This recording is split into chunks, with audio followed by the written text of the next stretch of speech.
Dickhead. You fucking dickheads. Yo, what is up? Welcome back to James Sports Podcast. Alright, anyway, yeah, I have stage fright. First official off-season. First official Gentlemen, off-season. gentlemen, Yay. gentlemen, gentlemen. My team's been dumped in the playoffs. What's up? Thomas Edward Patrick Brady is officially done But with hold the up, National Football League. Okay. Yes, he is. All right, we'll get into that Well, later that is the big news. Yeah. Well, I don't know about that. I wanted to say it. You guys don't get privileged to say it. I would say that I've seen the script, and Joe Flacco is winning the Super Bowl with the Jets. Okay. Anyway. They are Also, mathematically eliminated, but rigged. okay. Yeah, the NFL. The NFL is apparently rigged. A bunch of teams have hired coaches, and one playoff game was played this weekend. Hold on. No, you can't. Dog. You said that with a straight face. Why are you saying that with a straight face? That's just cat.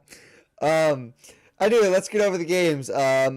Just trying to help you out. Let's go over the first one. Oh, hey, San Fran played a game. They played something. I don't know if it was football, but let me They talk played with about it. themselves for fucking 4 hours. Let me just talk about it and get this shit over with. In the first quarter, like the second or third drive, Brock Purdy goes down with a UCL tear in his arm. Okay, that's not funny. Why you're laughing? He goes down with the UCL tear. Tommy John. He has to have Tommy John surgery. So, cry me or I'm gonna cry. Then in the I believe it was the second quarter, the quarter after or something like that, the second or third quarter, Josh Johnson, that's his name. Josh Johnson went down with a concussion.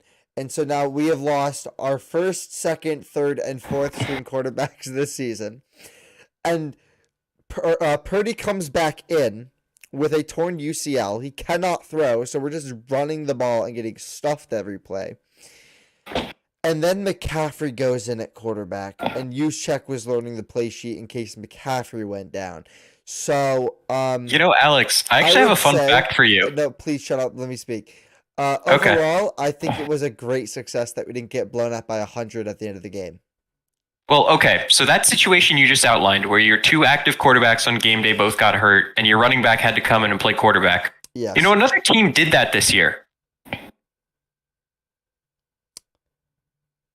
Who? The Giants. Oh, fuck. Daniel Jones got hurt. Tyrod Taylor, he came in, did a spin, got concussed. Same kind of situation.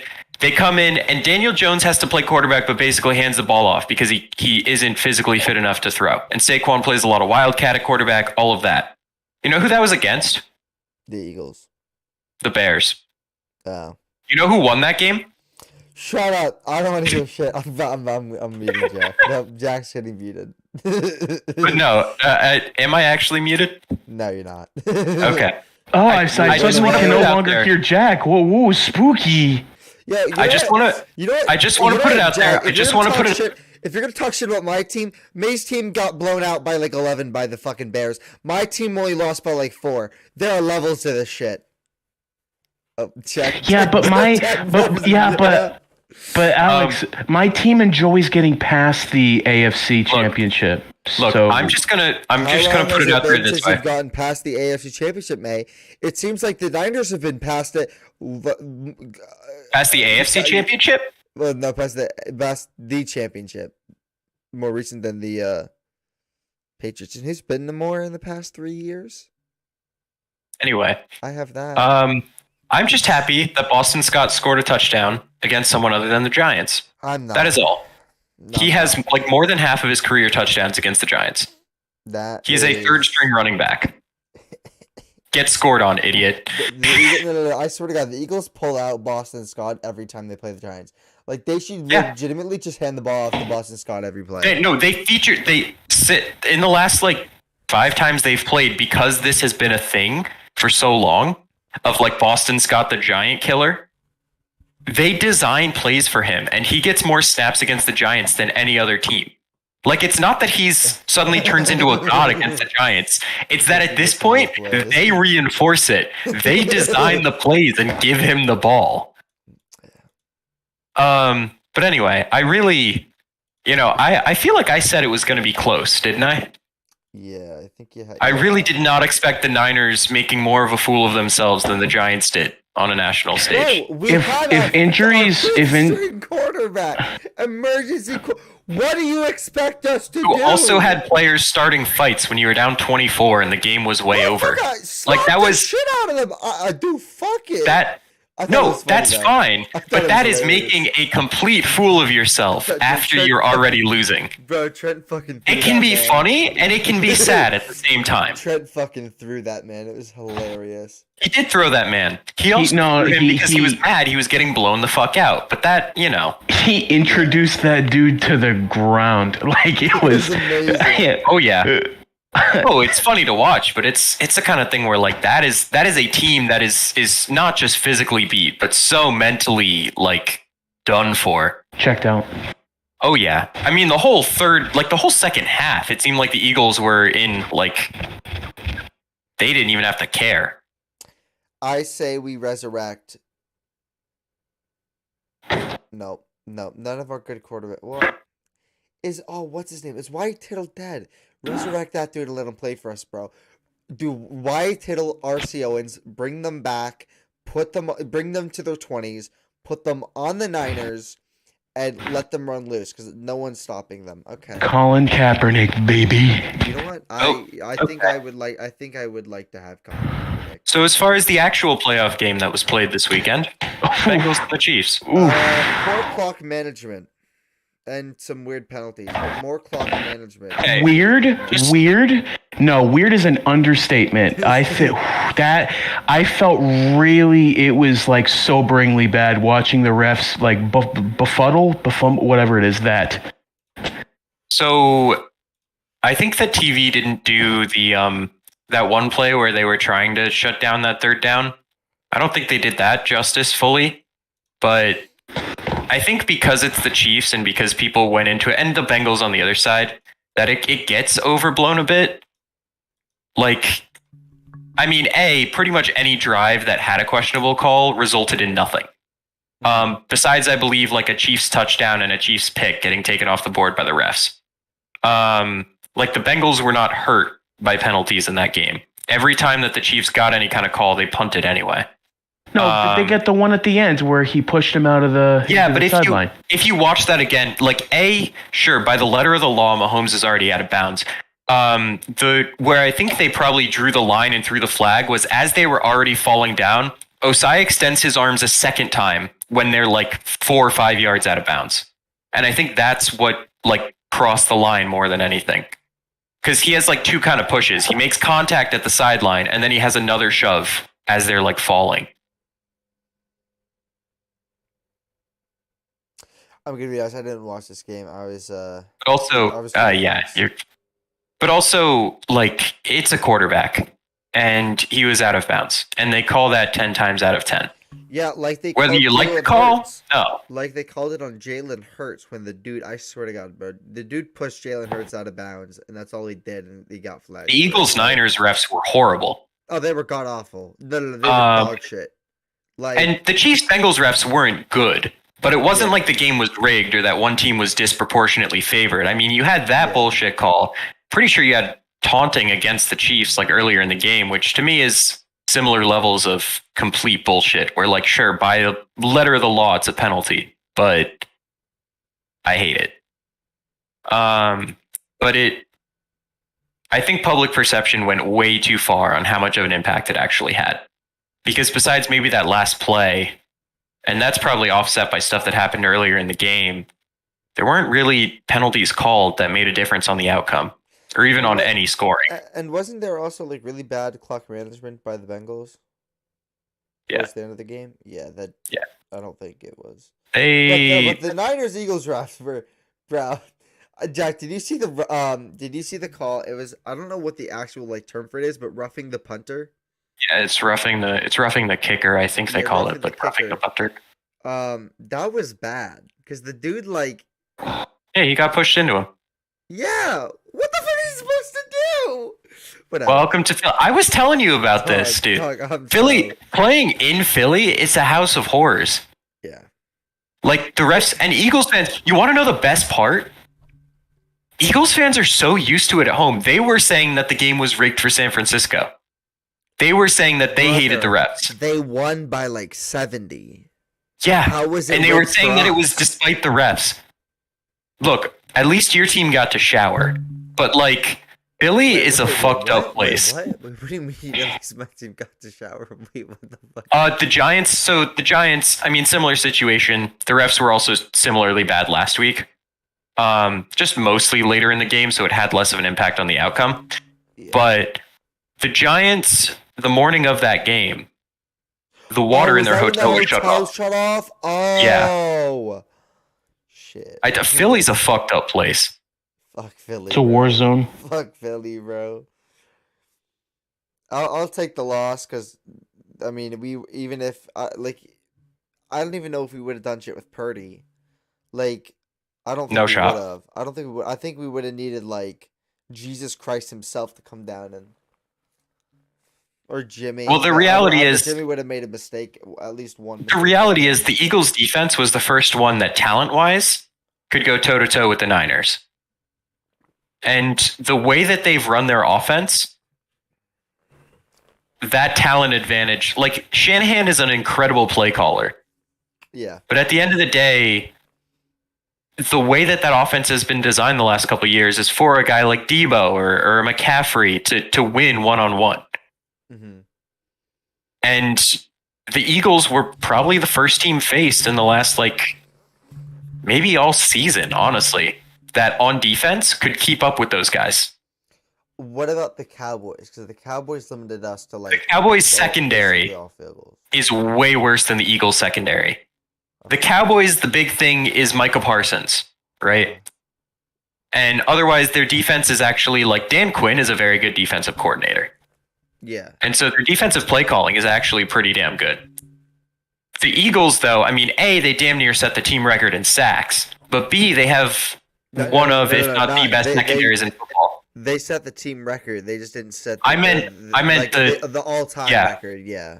They did. I meant like the team sack record in a season of all time, not like the Eagles franchise record. Okay, got it. But still, 70 sacks in a season and arguably the best secondary in football. Like that is a very talented defense. Like that secondary is talented as fuck. But if like the pass rush helps the secondary. You would think so. Because that's how the Niners mask all their bullshit like corners and shit. Like our pass rush is good. That's how we mask our corners. Darius Slay and James Bradbury are genuinely very good players. Well, you know, one team could have had one of those corners, and instead they let him go to the fucking Eagles by cutting him for nothing. You know how the cap works, right? Yeah. Actually, I do find it so funny. James Bradbury took it so personally that he got cut, despite like there being conversations for months, like including him. Like he had acknowledged it. They were looking for trade partners for him that he was involved in. And then after they finally cut him because nobody wanted to fucking trade for him, which is not the Giants' fault, to be clear, he intentionally signed with the Eagles as a revenge thing because he took it so personally that they cut him. And I took that personally. To be clear, the Giants saved several $1 million in cap by cutting him. They made it through this season with like 1.5 mil to spare. If they did not cut James Bradbury and he would not restructure his contract in a way that would free up more money, he would not do that. The Giants wanted to keep him. The Giants would not have been able to afford to get through a season with him on their roster. Like, it's not just that they cut him to free up cap as a luxury. Hold on. They could not have made it through the season. Didn't you guys have a shit ton of dead cap from his contract, though? Because that was a big-ass contract. Yeah, but the cap savings was larger than the dead cap. How long has he been on that contract? Because wasn't that? I believe this was his last year. Oh. It was a 3-year, like, maybe 19 mil a year deal that was signed in Gettleman's second How much guarantee? I don't know, third. I don't know, but it was cheap for a corner contract. Like he was overperforming the contract. Oh, interesting. But it was the same offseason that they got Bradbury, Blake Martinez. I think they re-signed Leonard Williams. Where was Bradbury before? It was 3-year, $45 million. He was with the Panthers before. And part of the reason his cap hit was so high was because Gettleman restructured his contract before 2021. Like, Gettleman restructured his contract twice to push more money into this year. That's tough. And look, good for him if he found bulletin board material that, like, worked. But you also can't act like it's some personal slight by the Giants when this was something you were involved in. Yeah. It's like the Kadarius Toney shit. Well, the Kadarius Toney stuff, you can at least argue that was personal. James Bradbury is strictly business. Did he not want to play on the Giants? It's the same thing that they both took it personal. Except James Bradbury didn't go after Giants fans, right? Only Kadarius did. Oh, he did. Oh, okay. Well, James Bradbury, I don't know if he went after Giants fans explicitly, but he's gone after the Giants overall several times since being released. Like, he's made it a thing, which is a shame because Giants fans liked him, and he's a very good player. But, you know. James Bradbury, why did he decide to just burn every bridge in New York? What was that whole thing? That's what he's done like all of his life. Well, that's what. So it's like just a TO effect, essentially? He's just toxic? Yeah. No, TO never like really, I mean... No. T.O. notoriously burned every bridge in every organization he touched. Well, but he was a Hall of Fame talent. I wasn't alive when he was on the Niners, but I'm pretty sure. Like, yeah, I've watched YouTube videos and documentaries about it. He notoriously did that. So Tony, fans like him. I like him too. Well, he's an all-time great, but that doesn't change the fact that he had a flair for the dramatic.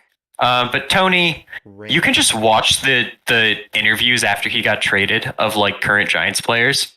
None of them cared. It was so funny.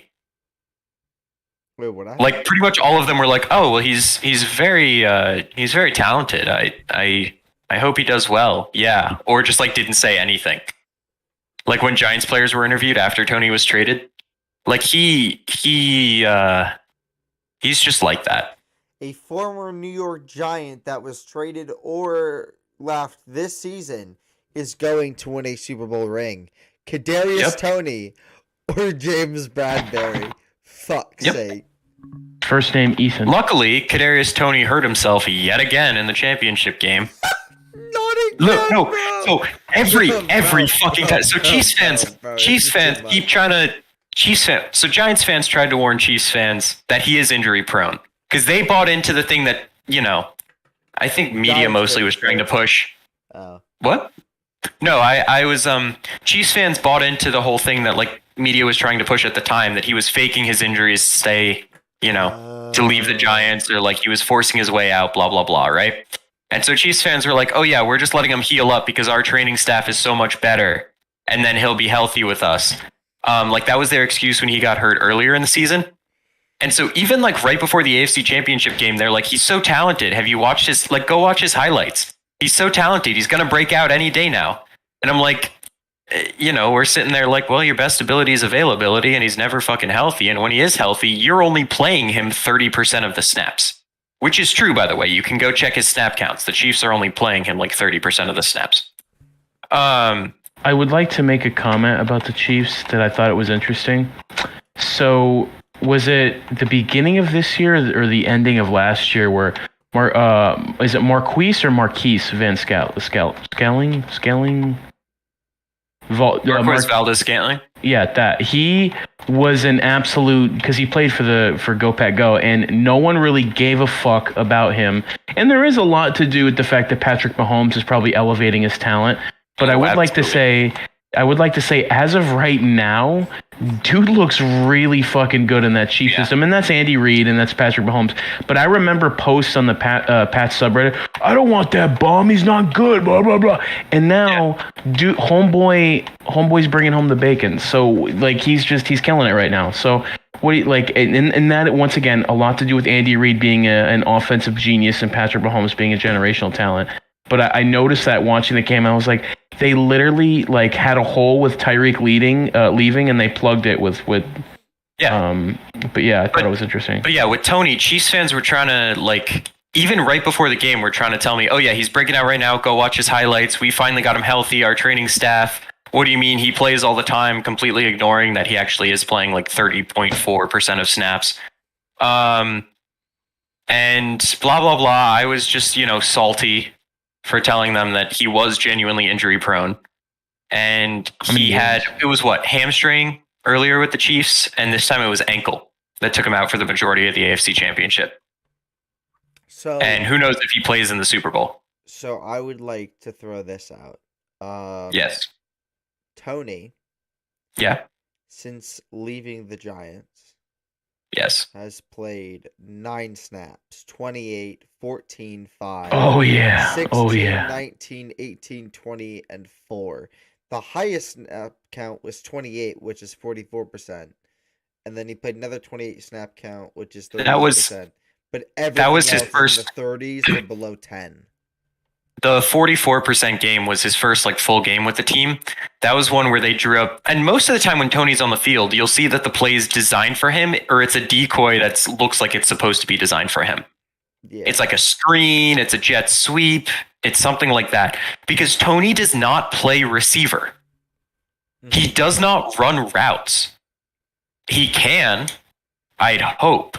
But for whatever reason, that's just not part of his skill set in the NFL. Is just running routes and playing the position of wide receiver. So no team, like the Giants, couldn't use him much until they were forced to. The Chiefs can't use him much, and he is by far the most athletically talented person on that team.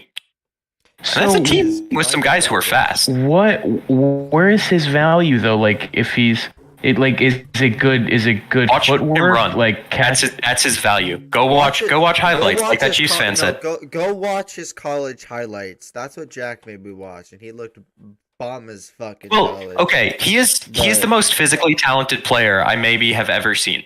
He has he's insanely shifty. He's fast. He can do all these things with the ball in his hands, but he's not a receiver. He can't play receiver, and he can't stay healthy. He could be like an all-world punt returner. But other than that, he only succeeds on these trick plays that are designed pretty much right for him, or on short, quick developing passing schemes that are basically screens. I have a comparison. Number 1, Tavon Austin. Number 2, D'Anthony Thomas. Because those dudes were not good in the league. Receiving wise, Tavon wasn't really used well, but they weren't all worldly receivers like they were in college. They were mostly, Neither of those guys were Kadarius Toney level shifty. Brother, but I'm not saying shifty wise. I'm saying Kadarius Toney isn't. He can't run routes. He's not a real receiver. Tavon Austin wasn't a real receiver. D'Anthony Thomas wasn't a real receiver. And I don't know about Tavon or D'Anthony Thomas, but I feel like they were injured at least a decent amount of time. I feel like was Tavon injured, or did they just the Rams not use Tavon?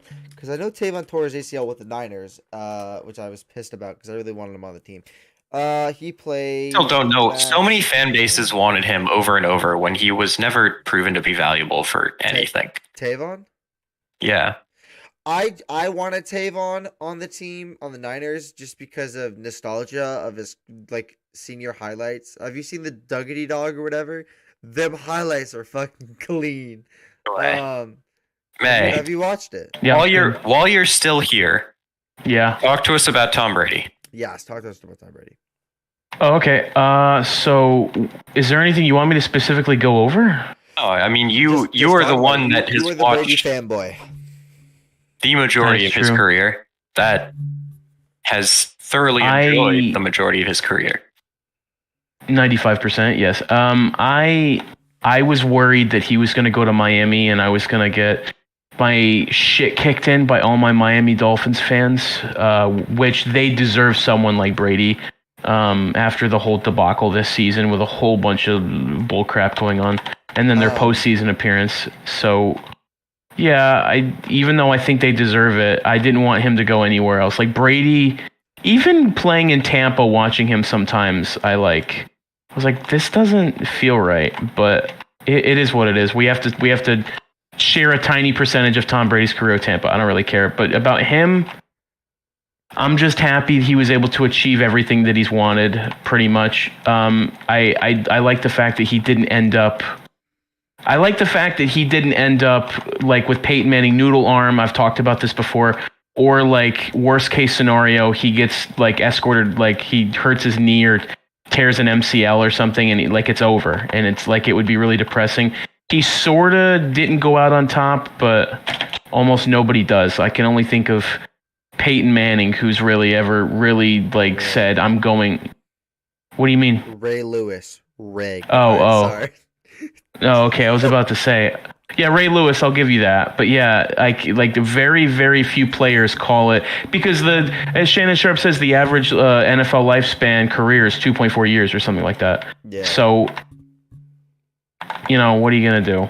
You know what's weighing that down though? It's all the fucking 7th and 6th, and it's all the late rounders that weighs that shit down. Because their NFL lifespan is like a day most of the time. Like they don't make the roster. Like check first. I mean, Brady wasn't a first or second or third or fourth. Was he a 5th or 6th rounder? 6. Okay, so 199th pick overall, 6th round. So his lifespan is definitely longer than majority of the 6th round pick. He's the lifespan 20. I can't. How many seasons did Jerry Rice have? He played 21. I just know that George Blanda has played more, or maybe he didn't play more. Maybe he played like till he was older. But I think George Blanda played until he was 46 or something like that. 48. Jeez. And also, Brady still looks like a young man, sort of. George Blanda looked like he was collecting Social Security at that time, which is interesting. Yeah, George Blanda played till he was 48. That was right. But yeah, I am not in the sad phase yet. I'm just in the more of it just happened. I'm relieved. Trust me, in the coming weeks when I'm really thinking about it and I realize that someone who's been in my life for so long is gone, it's going to be really awkward and I'm going to be really upset. But I bet you my next paycheck in the next month or so, I legitimately bet my next paycheck in the next month, someone will make a entire career long highlights of Tom Brady in high quality footage. Like it'll probably be that sports highlight guy that highlight heaven or whatever. Someone will make some high quality thing of like every touchdown Brady's ever thrown with like good visuals and stuff like that. Like it'll happen, and I'll sit down and watch it and I'll get really emotional. Just because he literally delivered. He was a happiness delivery guy, essentially. 20 years. Even in Tampa, I was happy. Because I knew that Brady just wanted to do what he wanted to do. But there's not a lot to be said. I'm in the Mac Jones boat right now. It's like I don't know what's. Wait. Yeah. Say his name again. Mac Daddy Jones. Thank you. It's like you have this car, right? And you buy this car brand new and you love it. And it's not a sports car. It's not like a high end. It's this like reliable, nice car. And it's an economical, it's like a Volkswagen, right? And you got that, it was your first car and you owned it for years and years and years and it never broke on you. You did basic minimum maintenance. And you love this car to bits, and you have so many, your first girlfriend, with it, or the first time you get gas, or racing on the highway with your friends being ignorant shitheads. Or let's not use that as an example because I don't advocate for that, but like a bunch of fun in this car, right? And then eventually you get a good job and you can afford something better. So you buy a nicer car, but you sell it to a younger kid who was your age at one point when you had that car, and then you look at it and you're like, fuck, like you have this whole wave of emotions, like, That was like the way that you feel attached to something, and you have this emotional attachment to it, and it makes you feel sad. But yeah, I'm so happy that he's able to. He said it. He did it on the Florida beach this morning. So obviously, sometimes I think about it, like, what if someone walked up to him and be like, "Hey, Tom," and Tom literally just delivered his retirement speech. But yeah, hopefully he signs a 1-day contract. But I'm betting that he's not. I know Vince Wilfork did it. Shout out Big Vince, love you. But I don't think Brady's too. It's not that his ego. I just think that he's sort of everything he left in New England, he left there to have it there, and he's just gonna call it an end and do what he wants. But that's about it. Wishing him luck. I'd just like to name another player who came to my mind who left on top. Jerome Bettis. Oh, wait, he left after 05 or 09? Or 08, my bad. I don't know, but he won a Super Bowl and then retired. More than they played Peyton Manning in 2005, so I'm assuming Did Elway. What? Elway did, yeah. Elway did, yep. Let me think. How did Steve Young's career end, Alex? What did he go out on top? A really bad hit that almost like severely like crippled him. Oh yeah, Marino went out terrible. Well, Marino never won a Super Bowl in the first place. Thank you, Joe. I love you. It sucks. Denver had one of the greatest quarterback seasons of all time. Joe Montana. I've told you that. I literally told you that. Joe Montana but fuck you. Oh god. Let me think. I'm just gonna look it up, please. Actually, you know what, boys? What would you classify as going out as on top? Like winning a ring? Super Bowl. Oh, okay, never mind. Because I was about to say if Jules retired in that 6th Super Bowl, but he stayed for 2 additional years. No, yeah, he stayed for Brady's last year as a Patriot, and then no offense, his stats kind of dropped off a cliff when Newton came to town. Michael Strahan, John Elway won. Yes. Jim Brown, Lawrence Taylor, Barry. You're just reading a list off at this point. Show off. Ooh, look at me. I have Google and I can type fast. Ooh. Okay. They say Joe Montana did, but he definitely didn't. The dude did not win a Super Bowl. He did, but he did lead us into the AFC Championship game and then lost. And Steve Young also lost. I'm pretty sure that was the year that Joe Montana and Steve Young could have played in the Super Bowl together against each other. That would have been epic. That would have been one of the greatest Super Bowls of all time. That would have been an epic Super Bowl. Because that Chiefs team was disgusting. Yeah, Tom Brady is retired. Not my GOAT. Joe Flacco is my GOAT. But yeah, so like my dad, he was like, "Hey, you want to know some trivia? Who's now the most rings?" And I just cut him off and I went, "Jimmy Garoppolo." And he went, "Yeah." So let's just have a 30-second tangent. Let's just talk about now the person with the most rings in the league is Jimmy. Does porn stars Garoppolo? Let's go. Wait, hold up. I'm not speaking. Jimmy God. Jimmy Garops. Or no, that's not Jimmy Garops. It's just Garops. I would love to see like just specifically quarterbacks only. Who like a ring count, because I can't think off the top of my head, because I can go all these new quarterbacks, the guys, no one's really mentioned it. The old guard is officially gone once Rodgers leaves, correct? Once Rodgers is gone, the old guard from like the early 2000s, that's over. Hell, Matt Ryan's even done, and he came out he got drafted in 08. Yeah, one try. Just Ben's gone, Eli's gone. Yeah, and so it would be literally. So now Aaron Rodgers, he's the last remaining of the old guard. So that's just interesting to think about. I wish my team had more cap space. Yeah, well, how much guaranteed money did you give CMC? We actually haven't really given CMC any guaranteed money. That's still the Panthers. Oh, is it a previous contract? Yeah, we haven't signed him. He still has 3 years left in his deal, I'm pretty sure. Or 2 years or something like that. Oh, okay. But we are Reasonable. fucked for cap space. So. Okay, before I leave, I'm interested. I'll give you like 2 or 3 minutes to talk about the Niners and this upcoming season, and then I'll head out. What are your do you think you make the postseason? What do you think happens? I just hope we can get some players back because we are so fucked. How many draft picks you got to play around with? Like 10. That's hot, dude. You got this. None of those are in the first 2 rounds. Okay.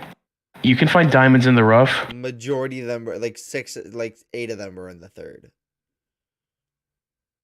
Actually, let me pull up it updated. Hold up. 3/3, 3/5, 1/6, 3/7. I think we have another pick coming from D'Amico Ryans as well for the next 2 years.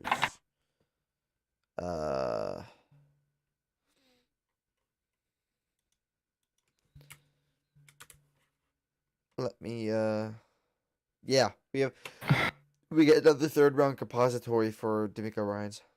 So we were projected to own 11 picks.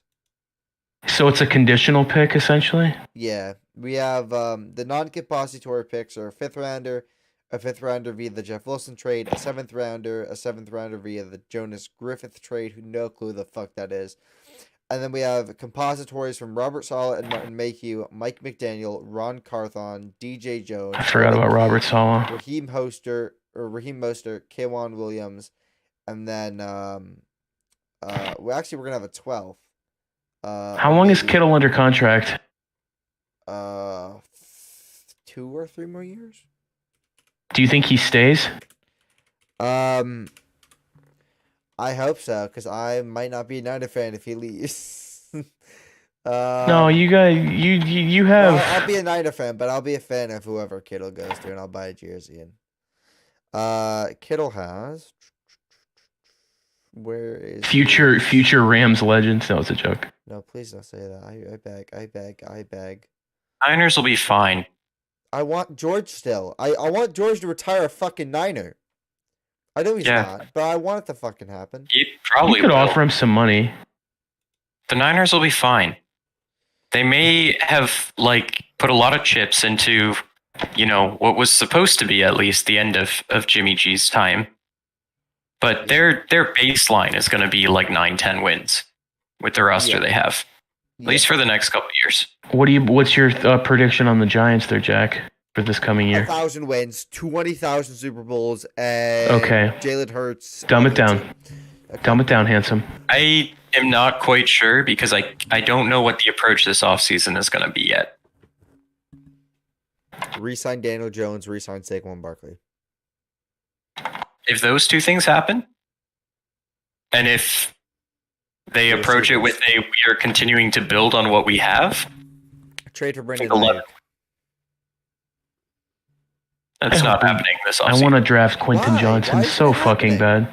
Just give us a first rounder and I'll take it. He has 2 more years? Ayuk has 1. This next year's his last season under contract.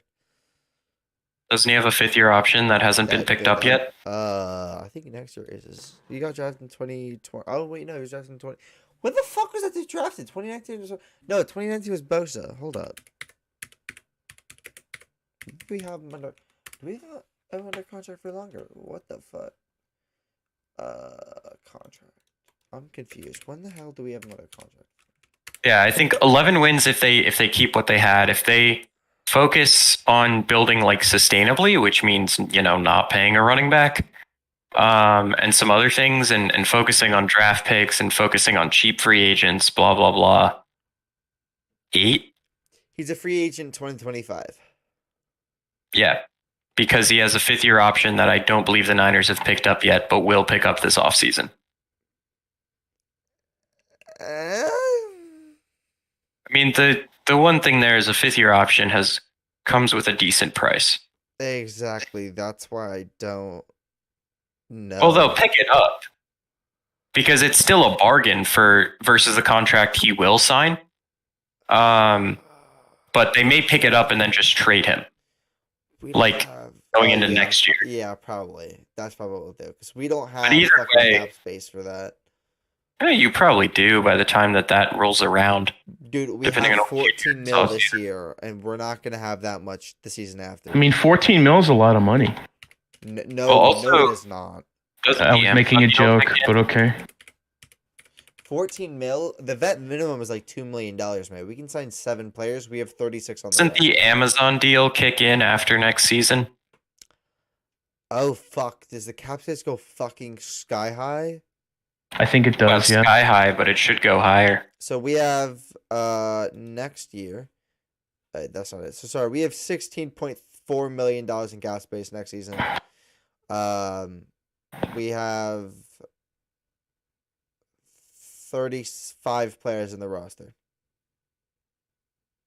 And we have 10.7 million in dead money. Most of that's coming from D Ford. What's mostly concerning about where the Niners are cap wise is next year they are most likely going to have to start multiple rookies. Yeah, and when you don't have a pick in the first 2 rounds, it's much less of a sure thing to have a day 1 starter, round 3 and later. You have enough picks that hopefully there's starters among them, but who knows if those are at the positions that you're going to need, like, safety or right tackle or something like that. Quarterback's the only position where I get really antsy if their first year, because the grooming system is no longer a thing. Like I know Belichick likes to do it, being old school, and maybe Reed and some older coaches. But now the new thing is you have to be prepared enough to like day 1 start, and that still makes me antsy. Every other position I'm fine with. It's the new thing though, guys. That's been true of some guys, but I mean, even this year, there were no rookie day 1 starters, were there? Guys, let's Brock. No. Brock came in and started like halfway through. Pickett started after like 4 or 5 weeks. Yeah.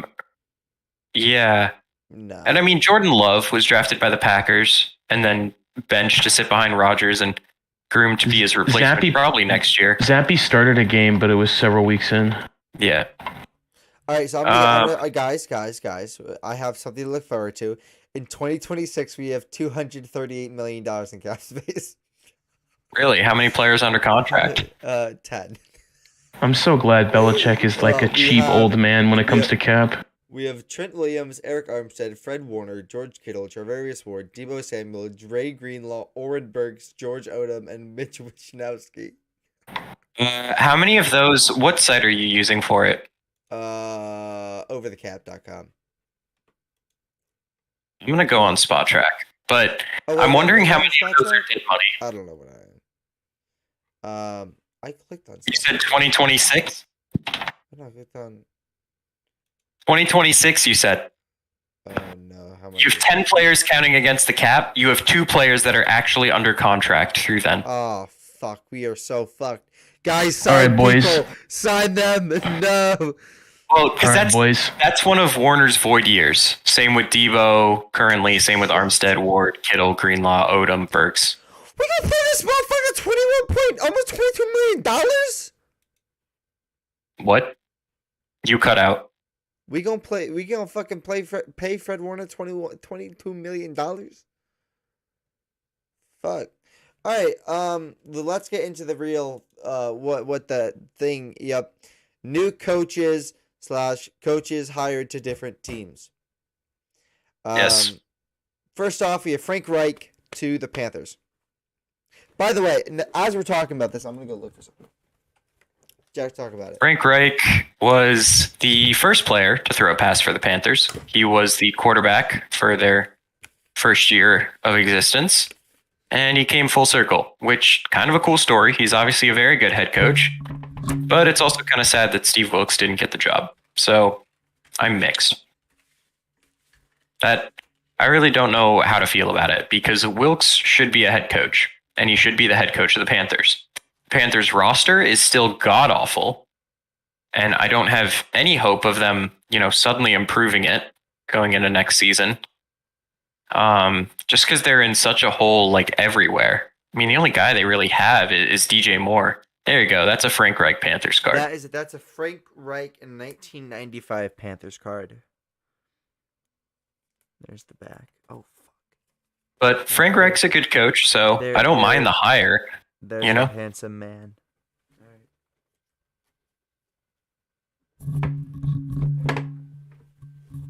All right. I like it. I like it. Again, as Jack said, who's the guy that didn't get hired? Steve Wilkes. Steve Wilkes. That dude needs a coaching job. You know what? Who doesn't have a head coaching job right now? Does everyone have a head coaching job? Cardinals and Cardinals hire Steve Wilkes. All right. Anyway, Colts.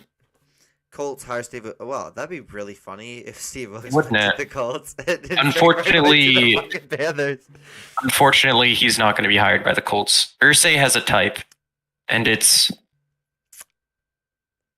specific. I'll put it that way.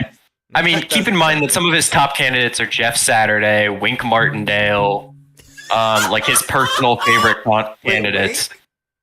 Yeah. Dog, he's only been in the Giants for a fucking season. Yeah, but he was one of the best defensive coordinators in football for the Ravens for a bunch. He's been in head coaching circle. Like, he was interviewed for the Giants head coaching job, like, before they hired Joe Judge. He was one of the finalists. Like, he's been in these conversations for so long. Shit, that would suck. The defense might take a step back. Unless you got someone go behind him. You got someone go behind him? Thing with Wink is he is the only one that can hire Vic Fangio. There you go. Thing with Wink is he's the only one that can execute his defense. Other people want to do what he does, but he's so good as a play caller. Like, other people, they can install the scheme, they can install like the coaching. They cannot call the plays at the right time the way that he does. Mm-hmm. Because for you to blitz like hell and do all those creative rushes and for it to not blow up spectacularly in your face, especially when they know that's what you do, that takes really good play calling. Yeah. I would also say the same for Pete Carroll's Legion of Boom. That might be on the players as well. Because it seems like there are a lot of guys that are able to run that defense. Well, but it does seem more like it's the players. It's having a specific kind of player that makes that defense work. Because Saleh tried running it with the Niners, and it sucked ass. Yeah, until you got Fred Warner. Well, then no, because then he stopped running it. He changed the defense a bit. I mean, it was similar. It was similar, but it wasn't fully Legion of Boom. Like, we needed but it was still a good secondary for the Legion of Boom. You also need a really good linebacking core, which the Niners now have. Which the Niners have. But right. You know, Bobby Wagner being one of the best linebackers in football is an underappreciated part of why that defense worked. Oh, facts. All right, next up, D'Amico Ryans to the Texans on a 6-year deal. Fuck. Don't act sad. Okay, fine. I have a hot take. Yeah. You don't think D'Amico was the reason why the Niners did so good? Is that your hot take? So that's part of it. Oh. D'Amico getting hired for a head coaching job elsewhere is infinitely more beneficial to the Niners than if he stayed. Why? You get multiple third-round picks for him, yes? We get, I believe, this year and next year. Yes. 2 third-round picks for a defensive coordinator who, as we've seen with past versions of him, a la Robert Saleh, is ultimately replaceable. You might not be able to get an identical clone, but you can get someone close enough to him in exchange for 2 third-rounders and the ability to get more. I mean, if you're talking about the offensive side of the ball, you lost Mike McDaniel. Yeah, but we have Mike McDaniel didn't Shanahan. Mike McDaniel did pretty well in Miami. No, he's a good coach. No, he is. But Shanahan, we all know who his calling plays. Yeah, but the Niners defense is talented, and the system hasn't changed terribly much when they've changed coordinators because they have other coaches in the building that, the Niners being a head coaching candidate factory on both offense and defense, especially with a coaching staff that's full of strong minority candidates, is both good for the league in that sense and really good for the 49ers. Because if they can keep cranking out other teams' head coaches and keep promoting guys from within and keeping this coaching like carousel churning with Shanahan at the helm, that's just a draft pick machine, right? Mm-hmm. Like that is so much better than if you just kept D'Amico Ryans. Not to mention that every good coordinator eventually leaves. And so if D'Amico was truly the reason why this defense was good, I'd rather get something for him than have him just leave. Yeah. I was gonna say something. The person that I really do not need leaving is the D-line coach. Our D-line coach is actually like really fucking good. I will beg to differ only by how bad the interior defensive line is. Okay, yes, but edge rushing, because Robert Saleh, when he was running the Legion of Boom defense, our D-line was atrocious. For context, the Giants have one of the better D-line coaches in football, and they got him basically for free. I think that the Niners D-line coach, by the way, Andre Patterson is his name. He spent a while with the Vikings. I think he was their Vikings co-DC before this year. Yeah. But the Giants D-line coach before that, Coach Chaos, Sean Spencer, he was considered good. I mean, I'm talking about this is a position group I'm obviously familiar with because the Giants have always had strong D-lines or at least D-tackles. It's such a replaceable position. Like every time the Giants switch coaches, it's like, oh no, we're so sad we're losing this guy.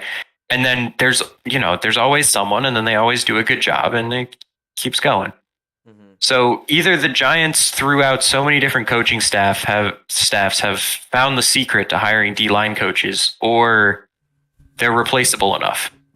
Yeah. So what I'm saying, because our D-line coach kind of like changed the way our D-line lined up. That is more of a schematic thing than a D-line coach. Because, well, he also has coached Bosa, but I don't know how much coaching Bosa really needs.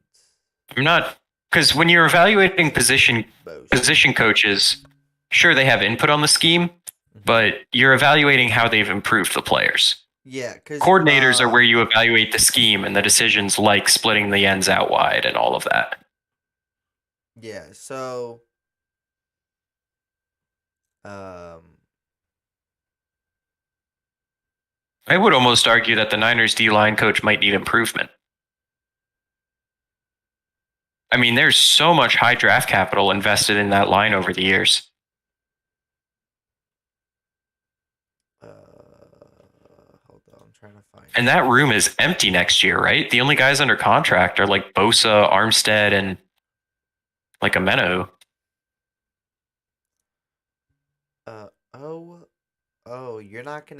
You're not gonna guess who used to be the Niners defensive line coach for the Niners from 2007 to 2014. You're never gonna guess. Is it Jim Tomsula, baby? Was he an especially great coach? When they had some really good D lines during those years. Do you think the Niners couldn't afford to lose Jim Tomsula? Well, hold on. Because we had Aldon Smith. Yeah. Justin Smith. But I don't know how late we had Justin Smith. Oh fuck, who was that dude? No, I'm actually forgetting. Oh, I freaking loved. We had a nasty defense that entire time. Those runs we made, we had. All right. Anyway, Dan Quinn.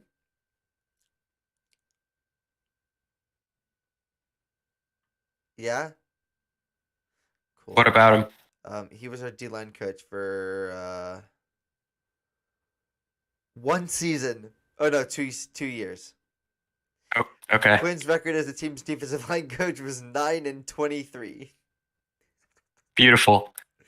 Anyway, the third least successful one. I say Sean Payton. Sean Payton. Yes, so Sean Payton got traded from the Saints to the Broncos for his first rounder and next year's second rounder. And they either got a third or a fifth rounder. I don't remember which one. It was one of the three looking numbers. It was the third or fifth rounder back with Sean Payton. Third. So you got a third Sean Payton for first and a second. Bargain, realistically, because, well, depending on how well he does. Because weren't the Saints asking for like 2 firsts? The Saints wanted 2 firsts, and a first and a second is pretty close to it. I mean, that's wanting 2 firsts in the same way that, the Giants wanted 2 firsts for Odell Beckham back in the day. Oh, but it's Odell. Yeah, and they got a first rounder and Jabril Peppers, who then Gettleman got on the stand and said, well, when we said we were looking for 2 firsts, I mean, this is close enough because Jabril Peppers, we think, is a first round talent. I mean, this is that sort of thing. What? Didn't Jabril get picked in the first? Yeah, but he'd already been playing for a couple of years and did not exactly pan out the way you'd want first round pick to. Jabril a dog though, if I'm being real. But anyway, Jabril's great, but I don't think he's the first round. I don't think he's worth a first rounder no, he's not at the time. But I think this is good by the Broncos. I think this is good. I think Brandon Perna's excited, but I do like. So I like them hiring Sean Payton. Yes. I'm not sure how I feel about them trading away picks for a head coach. So Sean Payton, I think, provides great value for any team. I think that he's worth this trade in a vacuum. I think that when you're the Denver Broncos and you just traded a lot of picks and a decent amount of players for a quarterback, when you traded one of your best young defensive players for this first rounder that you used, like you're losing talent, you're losing picks, and you have this huge quarterback contract on the books. You need draft picks to field a roster and have any hope of being competitive. And I think at this point, they're already they've given away too many draft picks to afford to give away a first and a second for a coach. When you've got guys, I mean, obviously Andy Reid was a retread head coach. Yeah, but like Sirianni, people laughed at that hiring. Brian Dable was a coordinator. Doug Peterson was on the street for a year or so, right? Like you've got these guys that are considered some of the better head coaches this year that generally head coaching, like I guess, yeah, he's proven to be good and that's great. Mm-hmm. But for the most part, head coaching is so hit or miss in the sense that like take a flyer on a coordinator. Yeah. If you're the Broncos right now, I get that it didn't work out with Hackett, but go hire Mike Kafka away from the Giants. Yeah. And make him run that Denver offense and do head coaching things. Like shit, hire someone Russ has worked with before and try to build the team around Russ instead of hiring a head coach. Instead of hiring a head coach just to appeal to Aaron Rodgers. Like I'm happy for the Saints, and I think Sean Payton will be a great head coach for the Broncos. I just am not sure how much sense it makes to pay to acquire a head coach when some of the considered best head coaches have historically been sometimes shots in the dark, but mostly available for nothing. Are we also going to forget that Kyle Shanahan was a coordinator before he got hired by the Niners, and he is in the running for Coach of the Year? Yeah. I just want to.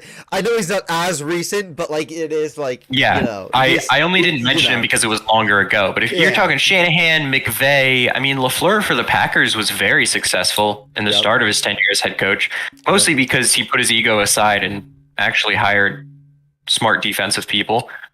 I'm not looking at Mike McCarthy, but I kind of am. Yeah. But one thing I have to say though, quickly, Gruden, he got traded for picks. That's all I'm throwing out there. Yeah, he did multiple times, right?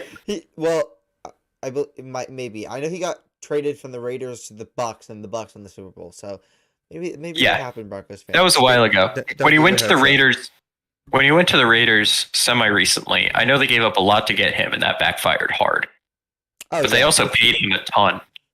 Dude, they paid him the most lucrative coach deal. It was like a 10-year, like $100 million deal or something. Yeah.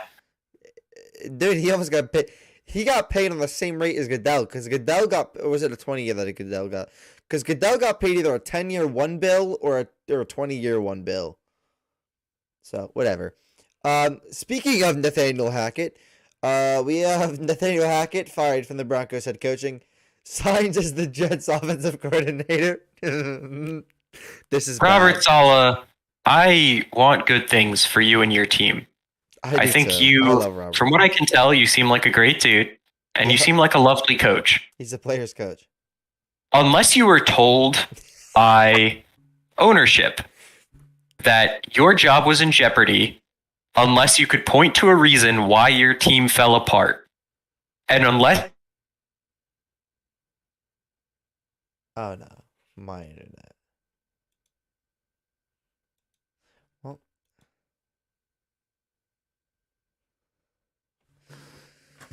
Well, it's either my internet cut out or Jack's internet cut out. One of the two.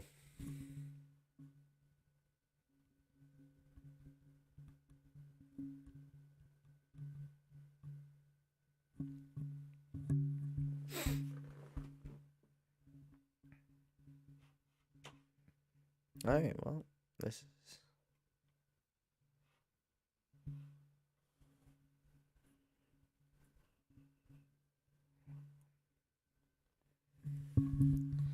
I think Jack's internet might have went out briefly.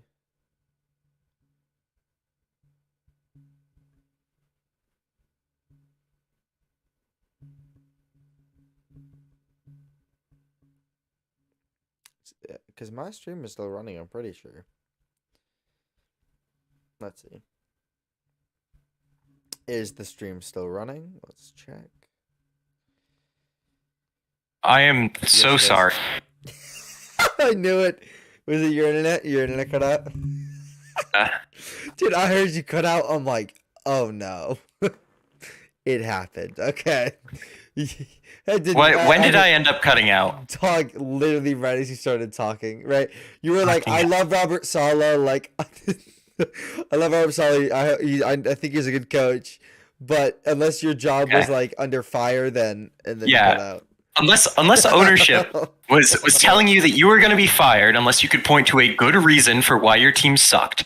And this happens. I mean, you saw it with Matt Rule. You saw it that's why Joe Brady was fired from the Panthers. But unless you did that, and to save your own job, you pointed the finger at LaFleur. This makes zero sense. A, Hackett doesn't have an impressive resume. And Aaron B, Rodgers. LaFleur... That's not impressive. That's all I'm saying. That's why I'm saying if his resume isn't impressive because he had Aaron Rodgers. Yeah, but look what the last team who tried to lure in Aaron Rodgers by hiring Hackett. Look at what happened to them. Or remember the last time that a player, Adam Gase. Do the Jets not remember Adam Gase? I don't think they remember, because Adam Gase was hired purely because he was good with Peyton Manning. But he was only good with Peyton Manning because it's fucking Peyton Manning. Anyway. But also, I mean, LaFleur is a good offensive coordinator. He immediately got scooped up by the Rams. Yeah. And Sean McVay kind of knows what he's doing on that end of things. Mm-hmm. Even if the Rams weren't that good this year, like a lot of McVay offensive coordinators have gone on to do other things. I mean, Kevin O'Connell had a great coaching season with the Vikings this year. Yeah. No. I was just confused about Mike McVay, or not Mike McVay. What the fuck? Sean McVay? Mike LaFleur. Mike LaFleur. Isn't Mike LaFleur Niners prodigy? I'm saying that Sean McVay hired him. No, yeah, I know, but I'm saying like I'm trying to put he was on the Niners. A Niners prodigy. I mean, he was one of the guys he was on the Niners as like a run game coordinator and then got hired to the Jets, I'm pretty sure. Maybe pass game, but yeah. The reality is it's not like the Niners made him. Just like the other LaFleur and just like Shanahan and McVay, they bounced around together. Yeah. Yep. You know, they were in Washington, they were in Atlanta, they bounced around. Yep. But if McVay hired him instantly as his offensive coordinator, which we know is one of the most desirable offensive coordinator positions based on where those guys end up afterwards, like where they've gotten head coaching jobs or head coaching looks or anything like that. I mean, obviously O'Connell literally last year. Zach Taylor was around McVay for like a season and got hired for the Bengals. Oh, shit. Yeah, I mean, if McVay is scooping him up quickly, that is a good coordinator that you're letting go. Yeah. For Nathaniel Hackett. God, that's awful. Fuck's sake. I mean, we basically just got right into the Mike LaFleur. So yeah, he got fired from the Jets because Robert Saleh was trying to save his ass, possibly, and Probably. Probably. Yeah. But like my thing is like they haven't really given him a good quarterback to work with. Like, yes, and that Jets team was what 7-2. Yeah, and then they didn't. Then they lost out. And then they finished 8-9. No, I'm pretty sure they lost out. They. Fuck's sake. Why? Please show me. Oh my god, NFL standings. If I get this before you, no, 7-10. They lost out. I was right. Okay, you were right. They lost out. Aha. Oh, sorry. They were 7-4. Yes, and then they completely lost out. No. They were 7-2. No, I'm pretty. Were they? I swear they were. They were 5-2, 6-3, 7-4, and then they lost their last 6. 1, 2, 3. Yep. 1, 2, 3, 4, 5, 6. Yep. But yeah, when you're a team that was in the driver's seat for the playoffs, and even after being on a losing streak, literally had to win like one game to be in playoff consideration. Yep. That's bad. That is an all-time collapse. Yep. And that's the kind of collapse that gets coaches fired, right? Even if you can easily argue that the Jets were overachieving, I can't blame ownership for saying, hey, we've invested a lot in this defense. Hey, we've got you these great playmaking rookies and this great playmaking offense. Why are we 7-10? Yep. When the defense lived up to overperformed any expectations, and the offense with Garrett Wilson and all the other guys they have on offense did what it did. I mean, there's a reason for people to be unhappy with Saleh's coaching job. I don't think LaFleur is the right scapegoat. Yeah. I don't think he is either. Though I do just want to say the Giants almost had a seismic collapse as well. They didn't, thankfully. They made the playoffs, but you were like 7-2 at one point or some shit. You were like up there with the Jets, and then they had almost lost. You won 2 more games, right? Or 3 more games? Yeah, the Giants went 9-6-1. Yeah, but if you look at if you looked at the teams they faced, then though it was the Cowboys, the Eagles, and the Vikings. Cowboys. The Giants essentially I say 9-6-1 because that last Eagles game doesn't count because they were resting their starters. But if you're talking about after the Giants were 7-2, they lost to the Lions during that stretch for the second half of the season where the Lions were one of the better teams in football. They lost to the Cowboys, the Eagles, and the Vikings. The Cowboys, Eagles, and Vikings all won double-digit games, all clearly won playoff berths. And obviously, besides the Vikings, who lost to the Giants in the wild card, Eagles are playing in the Super Bowl. And the Cowboys made the divisional. And lost. Yes. Yeah, okay. I mean, I would say it was almost there because you tied the Commanders. You beat the Commanders again, which was good. And the Commanders tie was kind of a product of ref. I mean, the only real bad loss the Giants had was probably the Seahawks game, and that was the game where Richie James basically single-handedly lost it. Like 2 punts. Yeah. Richie James for you, baby. But there's also, it's funny because coming into the year, people expected the Giants' first half of the schedule to be way harder than the second half. But looking at it now, the way this season played out, I mean, the Giants beat, they had wins against the Titans, the Panthers, the Bears, the Packers, the Ravens, the Jaguars, the Texans. How is that a hard schedule? That was all the first half. Well, okay. So coming into the year, the Bears were expected to be better, but it was really the Titans and the Packers were the reigning 1 seeds in their conferences.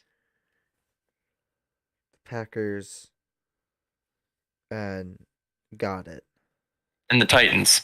The Ravens were expected to be a very good team, and they honestly were a good team with Lamar this year. the Jaguars were expected to improve, although they weren't expected to be as good as they were. Like the Lions were expected to have taken a step forward, but people were expecting the NFC East to be the NFC least this year. And it very much was not. I mean, every team went 500 or better, right?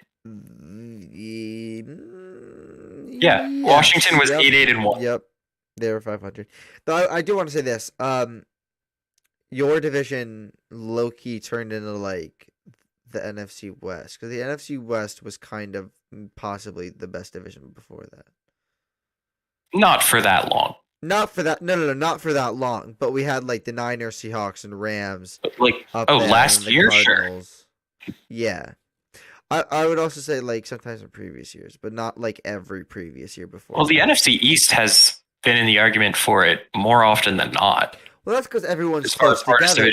But that's normally because people were close together. Your records were dog shit normally. Well, the Eagles have a Super Bowl 5 years ago. Dallas is always a playoff contender unless their starting quarterback gets injured. But the Commanders and Washington and Giants weren't really up there. I mean, before 2016, the Giants were generally considered to be like at least around there. Like 2016 to like 2021, they weren't really up there. Oh yeah, no. But Washington also was winning the division every now and then. Didn't they win it once though, or did they win it twice? But anyway, standings. I have got to take off soon. So we're gonna talk about one last thing, and that is Kellen Moore fired from the Cowgirls offensive coordinator and signed with the Chargers offensive coordinator. I don't know. Kellen Moore's garbage. I don't know. He's not garbage, I would say, but he's not like, they're the very, like, they're the great coordinators. They're the pretty good offensive coordinators. They're the just okay ones, and they're the downright horrible ones.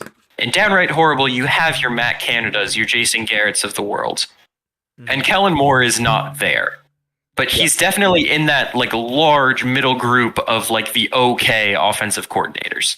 Cowboys fans would say otherwise, but I don't know. I don't watch the Cowboys. Cowboys fans also, to try to defend Dak, say that they have a like talent deficient, like talentless, bad offense.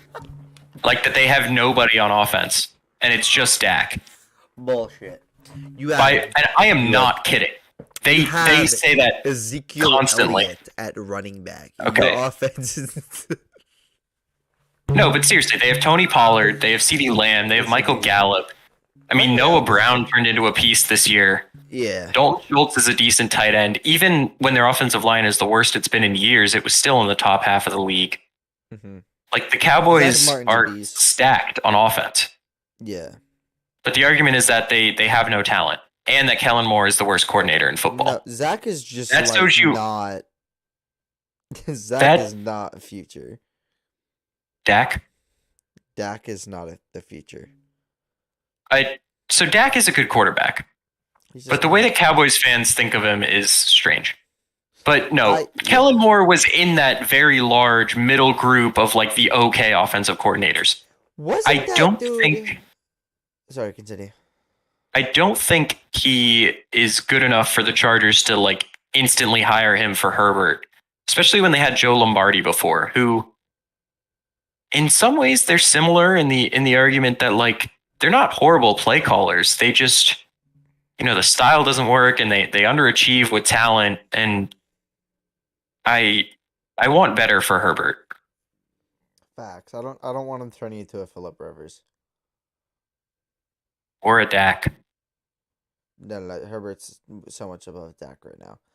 But yes, I'm saying that I know what you mean by it. Dak, Dak is a very good quarterback. This year, he did not play like that, but Dak is a very good quarterback. Justin Herbert is kind of in the same boat, where this year he did not play well. Mm-hmm. He didn't. True. And his offensive coordinator was part of it. Mm-hmm. But if you're taking Dak's offensive coordinator and you're putting him in San Diego, how much better is he realistically going to be than Dak in that offense? With probably a worse surrounding cast. Justin Herbert is a very good quarterback. And so is Dak Prescott. I cannot. Yeah, but Herbert's like... I don't know if it's just NFL fans sucking his cock or something, But they Herbert? but they Herbert's picked like Dak top at, like, 5, top 5. 6. Dak is like Yeah. top 8, top 9. And where they fall within that is Whoa, up that's to a hot- interpretation. I feel like I that's don't think it is a hot take. I don't think it is. I think that people forget how good Dak is because of the rough season he had this year. No, because he had that the year that the Giants dude broke his ankle, not on purpose, but accidentally. The one dude, the Giant dude, broke his ankle. He was having like a really good season, wasn't he? Dak, his whole career, Dak has been good. Dak. Like I don't know how else to say it. I mean, he is fully deserving of a big money contract. Yo, the dude has the MVP in his fucking Pro Football Reference page. Oh, You know, Daniel Jones got an MVP. yes, I did. I did know that. Wait, is it Mitch Trubisky's? Mitch Trubisky was the OG. Yeah, I know, but is it in his Pro Football? Should be. It is. It is. He also has a Pro. But yeah, Mitch Dak is a generally. Pro... Right, sorry. Dak, because he's on the Cowboys, and everyone hates the Cowboys, and everyone likes to make fun of the Cowboys. Dak has been underrated for the majority of his career. Yeah. But Dak has been a very good quarterback for the Cowboys. Dude, he came in as been that bad. Damn.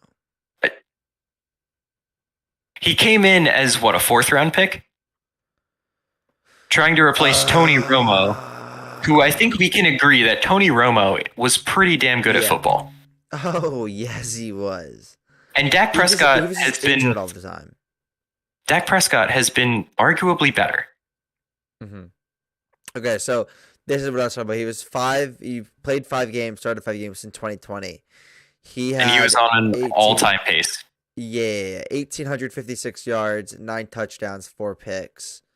Yeah, he was basically at like an all-time pace. Yeah, for my money, I might argue that Dak has been better for the Cowboys than Tony Romo was. Yeah, that's because Tony was injured all the damn time. Like I think that at least that's how I know him because I didn't. I mean, Tony Romo played a lot of games. Dude, I mean, he was hurt a lot towards the end of his career. Like he was hurt the whole last 2 years. But you know, from 2006 through 2014, he only missed significant time in. Which, by the way, his first time as a starter was in 2006, to be clear. But he only missed like 10 games in 2010. For the rest of those like 8 years, he was healthy. Oh, bro. I thought you meant like he missed 10 games just in 2010. All right, that makes sense. Well, he missed 10 games in 2010, but those were the only games he missed in that whole 8-year stretch. And then the whole at least due to injury. He kind of. Well, yeah, and then 2015 and 2016, he was hurt like the whole time. Because he had chronic back issues from like getting hit in the back. Well, yeah, but it doesn't change the fact that he was he was almost Iron Man like until 2015. True. Dude, Dak actually isn't that bad. I mean, he almost passed for 5,000 yards. Dak is a very good quarterback. I just want to put this in perspective. Dak almost passed. He was 98 yards off from 5,000 yards. His average yards per game was 306.4. In that 2020 season, in that 5-game stretch, he was on pace. He was passing for 371.2 yards per game. I also want to throw into the fact that during that 5-game stretch in 2020 where he was playing out of his mind, he was 2-3 as a starter because his defense sucked ass. Didn't Carson Wentz throw for like 350 yards a game through like 2 weeks this year? Weren't he and Joe Flacco among the league leaders in passing yards? Yes. Wait, yeah. That stuff happens at the beginning of a season. But yes, Dak Prescott looked incredible in 2020. That's just funny shit. Joe Flacco, everybody. Joe Flacco was at the top of the passing yards leaders in like for 3 weeks of the season or some shit. Yeah. That's just funny as hell. All right. Well, I am going to take off. All right. Final remarks before I close off the stream. For the next 2 weeks, have become the world's biggest Kansas City Chiefs fan. I don't care who wins. I don't care. I really whatever. Look up what like Niners players, family members have said about the Eagles crowd, and tell me again you're rooting for the Eagles. Fuck the Eagles. No, well I don't. Fuck